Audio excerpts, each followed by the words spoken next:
ఓం నమ శివాయ నమ. ఓం శ్రీ మాత్రే నమ. శ్రీ సమ్మక్కాయ నమ. ఓం శ్రీ సారలమ్మాయ నమ. కుర్రో కుర్రు కొండదేవత అమ్మ పలుకు, జగతమ్మ పలుకు, సమ్మక్క పలుకు, సారలమ్మ పలుకు, వనదేవత పలుకు, జాయ్ కొండదేవత పలుకు.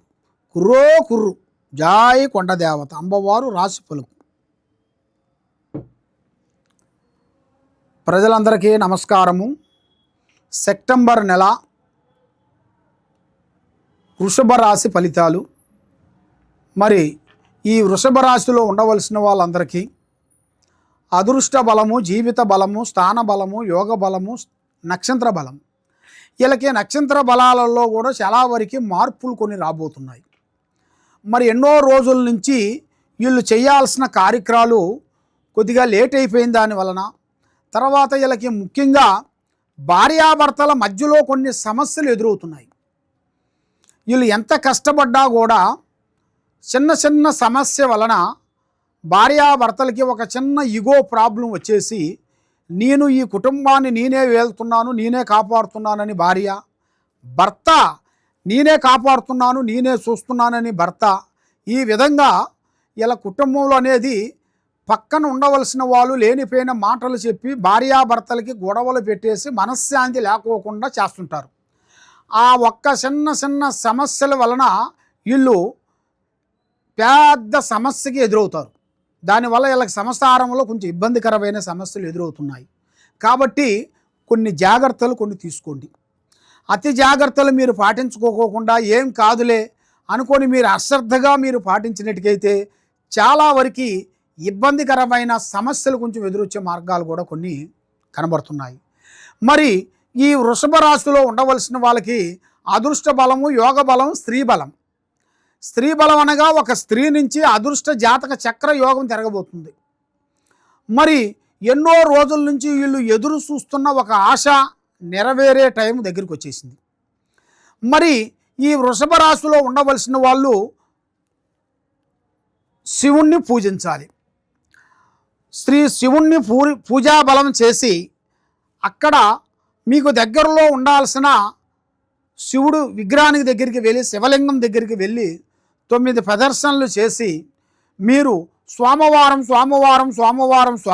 రోజున మీరు తలస్నానం చేసి ఆవు పాలుతోని కానీ, తర్వాత ఆయనకి ఇష్టమైనది ఆవు పాలుతో అభిషేకము, తర్వాత నెయ్యితో అభిషేకము, తర్వాత పసుపు అభిషేకము, పాల అభిషేకము, ఈ విధంగా పెరుగు అభిషేకము, చక్కెర అభిషేకము, మరి ముఖ్యంగా ఆవు నెయ్యి కాకోకుండా ఇంకా గొప్పగా ఆయనకి ఇష్టమైనది చెరుకు రసం. చెరుకు రసముతోని ఆయన విగ్రహానికి మీరు శుద్ధం చేసి ఆ శివలింగానికి మీరు పూజాబలం చేసినట్టుకైతే మీకు 100% మీకు కరెక్ట్గా విజయవంతమయ్యే మార్గాలు కొన్ని కనబడుతున్నాయి.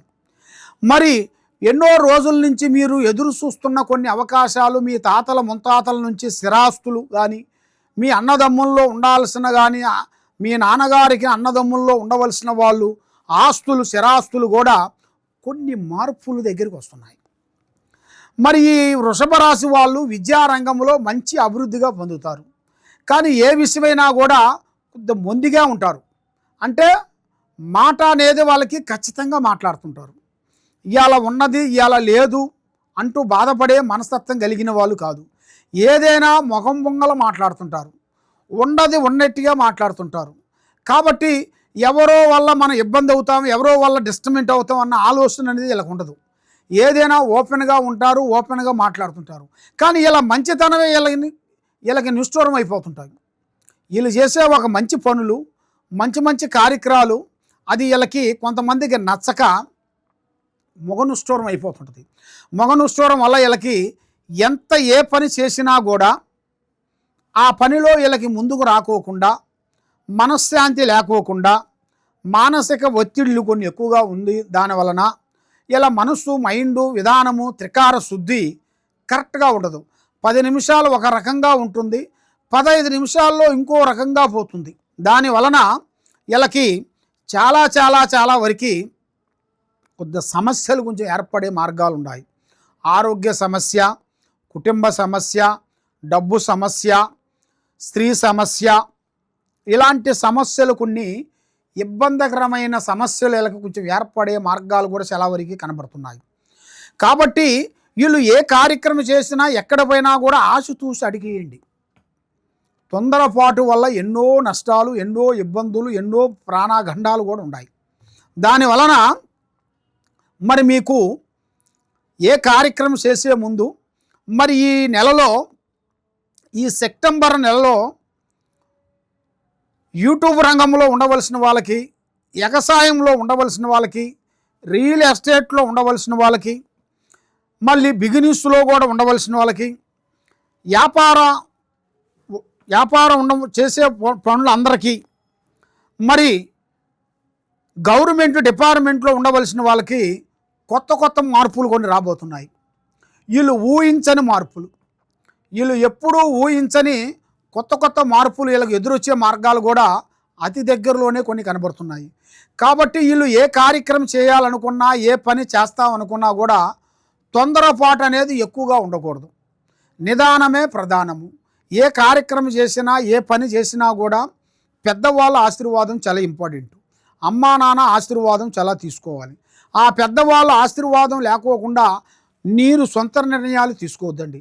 మనకి కనిపించే తల్లిదండ్రులు ఎవరు, కనిపించే దేవుళ్ళు ఎవరు? మన తల్లిదండ్రులే.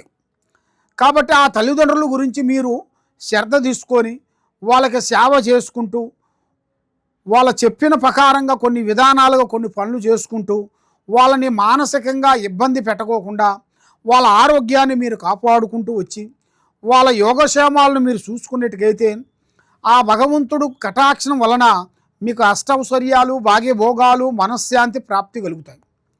కాబట్టి శివుణ్ణి పూజించండి, అష్టౌశ్వర్యాలను మీరు పొందండి. కాబట్టి మరి మీరు ఎక్కడెక్కడికో వెళ్ళి జ్యోతిష్యం చెప్పించుకొని, ఎక్కడెక్కడో గుళ్ళకెళ్ళి ఎన్నో పూజలు చేసుకొని, ఏ పూజ చేసినా మీకు ఫలించుకోకుండా, ఏ దేవుణ్ణి మొక్కినా మీకు మనశ్శాంతి లేకోకుండా, ఏ నదికి వెళ్ళినా ఆ నదికి వెళ్ళి స్నానం చేసి మీరు దీపారాజన పెట్టినా మీకు ప్రయోజనం లేకుండా అయిపోతుంది. అప్పుడు వరకే 4 రోజుల వరకే అలా ఉంటుంది, మళ్ళీ యథావిధిగా అలాగే ఉంటుంది. మనం ట్యాబ్లెట్ వేసుకుంటే 2 రోజులు ఎలా తగ్గిపోయి నొప్పి మళ్ళీ 3వ రోజు 4వ రోజు ఎలాగా స్టార్ట్ అవుతుందో, అదే విధంగా మీకు దైవ దర్శనాలకు పోయినప్పుడు కానీ, దైవ గుళ్ళకి వెళ్ళినప్పుడు కానీ అక్కడ మీకు కొంత శాంతంగా అనిపిస్తుంది. మళ్ళీ ఆటోమేటిక్గా ఒక వారం 10 రోజుల్లో మీకు రాగానే మళ్ళీ యథావిధిగా ఇలాగే ఉండిపోతుంటుంది. అది ఎందువలన అనేది చాలామందికి సమస్య. అది మీ కుటుంబానికి కొంత ప్రయోగం జరిగిన దానివల్ల, మీ కుటుంబానికి, భార్యా బిడ్డలు కుటుంబానికి మనశ్శాంతి లేకోకుండా కొంతమంది అక్షింతలు వేయటం కానీ, నిమ్మకాయలు వేయటం కానీ, మీ గురించి కొన్ని శాతబడులు పూజలు చేయటం కానీ, కొన్ని అష్టదిబ్బంధనలు కొన్ని చేయటం కానీ, నరఘోష పెట్టడం కానీ, ఇలాంటి ప్రాబ్లమ్స్ వల్ల మీరు ముందుకు రాకోకుండా సతమతం అయిపోతున్నారు. అలాంటి ప్రాబ్లం లేకోకుండా ఉండాలి అంటే తప్పకుండా ఈ కింద ఉండాల్సిన నెంబర్కి ఒకసారి మాకు సంప్రదించినట్టుకైతే మీ ఇంట్లో ఏముంది, మీ ఒంట్లో ఏముంది, మీకు ఏమి జరుగుతుంది, ఏమేమి జరగబోతుంది అనేది కూడా మొత్తం మీకు అన్ని పరిష్కరించి చూసి చెప్పగలుగుతాం. సర్వో జనా సుఖినో భవంతు. ఓం నమః శివాయ నమః.